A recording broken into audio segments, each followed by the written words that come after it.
Pigeon Stretch is a great stretch that will help open your deep hip rotators. So those deep glute muscles, the ones that we sometimes call the piriformis, just those deep muscles that really help to stabilize your hip joint. Sometimes these muscles can be incredibly tight and can lead to SI joint problems, piriformis problems. You can even have sciatic issues with these tight muscles too.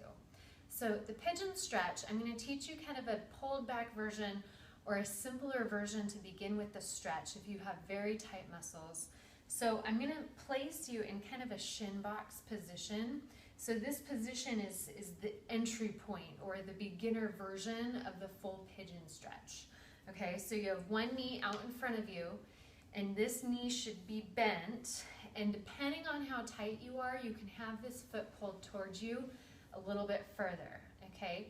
But as you get more flexible, this foot should be extended out in front of you a little bit further, almost so that you're at about a 90-degree angle with that knee.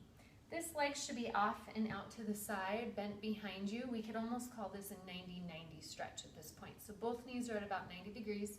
We're stretching this hip at this point, so the leg that's in front of you. Sit up super tall, really tall spine, and you're just going to inhale, lifting your spine up straight, and then exhale and bring your chest towards your shin. And as your chest is coming towards that front shin, you want to push that left hip, so this hip that you're stretching, drive that hip out behind you. So it's not really going anywhere, but you can think about putting weight and pressure back into that left glute, into that left hip. You can support your body with your hands if you need to. So really feel that deep stretch into that hip joint. Okay, so you're going to do a couple deep breaths. With every inhale, you can think about lengthening your spine. With every exhale, you can think about sinking into that stretch a little deeper. Okay, and then you would switch sides and do the other leg. Now, to do it the more complicated version, we're going to take you from here. Now, this leg is going to be extended out behind you. So this leg is still bent in front of your body. And to make this a little bit harder, my right leg is going to extend out behind me. And the trick here is to not just flop and lay over on this hip, but to try to sit straight down. So it might mean that your hips don't quite come into contact with the floor.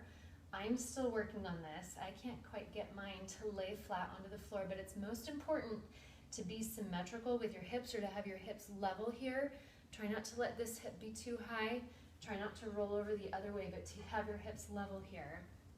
And once again, it can be you can make this a little easier by bringing your heel closer in to your hips, okay?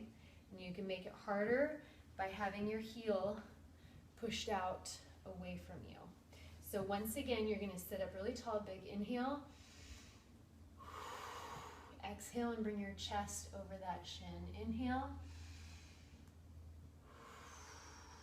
Bring your chest over that shin. And if you want, you can actually sit and hang out in this stretch for a good long time.